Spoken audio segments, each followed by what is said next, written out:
Hello and welcome to The Print. I am Ratan Priya.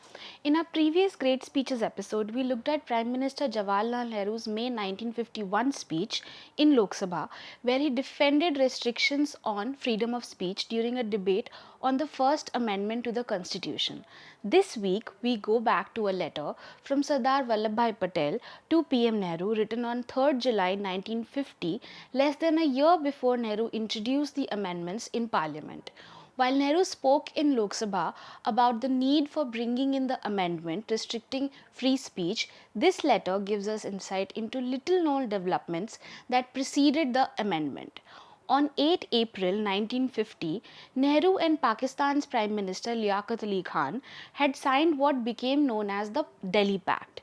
The agreement promised protection of minorities in both countries, return of abducted women and looted property, and prevention of forced migration.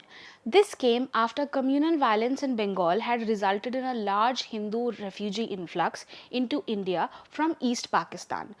Nehru had written to Patel on 29 June expressing satisfaction with the East Bengal government's attitude toward implementing the pact. He had noted the international situation's impact on Kashmir. The Prime Minister had also mentioned that the cabinet was meeting to consider a statement on Korea. Patel began his response by commenting on India's Korea statement. He wrote, while it is satisfactory in its support of the UNO's recommendation, I feel that we need not have reiterated our foreign policy. Such reiteration implies that this step could be construed as a departure from that policy and we were being apologetic or on the defensive about it. Patel then addressed Kashmir. P.C. Chaudhary, who was Director General of All India Radio, had briefed him on the situation there. He wrote, I am getting rather worried about Kashmir, particularly the attitude of Sheikh Sahab, his failure to deal with the communist infiltration in the state, and the dissensions in the National Conference. Patel noted what Chaudhary had told him about Sheikh Abdullah's declining popularity. He wrote, from what he tells me, it appears that both the National Conference and Sheikh Sahab are losing their hold on the people of the valley and are becoming somewhat unpopular. At the same time, it appears that there is a marked appreciation of what we have done for the valley, though they naturally feel that they deserve more. Patel agreed with Nehru's assessment on holding a plebiscite in Kashmir. He wrote, in such circumstances and in the world situation today, I agree with you that a plebiscite is unreal. Not only that, it would be positively dangerous because my own feeling is that once the talk starts, the non-Muslims in Jammu and Kashmir would start feeling uneasy and we might be faced with an exodus to India. Patel then turned to Bengal. R. Divakar, who was Information and Broadcasting Minister at the time, had informed him about developments with the Calcutta press. Suresh Majumdar was associated with Ananda Bazar Patrika and Tushar Kanti Ghosh with Amrita Bazar Patrika, two of the most influential newspapers in Bengal. He wrote, I share your anxiety about the situation in Bengal. At the same time, I do feel that a realization is growing that the pact is the last chance of securing a peaceful settlement of the whole matter. From what Divakar tells me, it appears that the Bengal press, particularly Suresh Majumdar and Tushar Kanti Ghosh, have now become converted to this view and mean to implement the press code. The press code was a voluntary understanding between the government and newspaper editors to exercise restraint in reporting and commentary and to avoid inflammatory communal language, exaggerated atrocity reporting, rumors, and editorials attacking the pact. But the Calcutta press was not the only problem that the government faced. Syama Prasad Mookerjee, who was the industry minister in Nehru's cabinet until April 1950, had been giving speeches arguing that the pact betrayed Hindus in East Bengal and that Pakistan could not be trusted.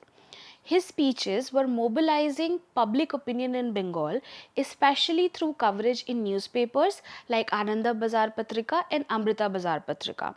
Patel wrote about how the press code would affect coverage of Mukherjee's speeches.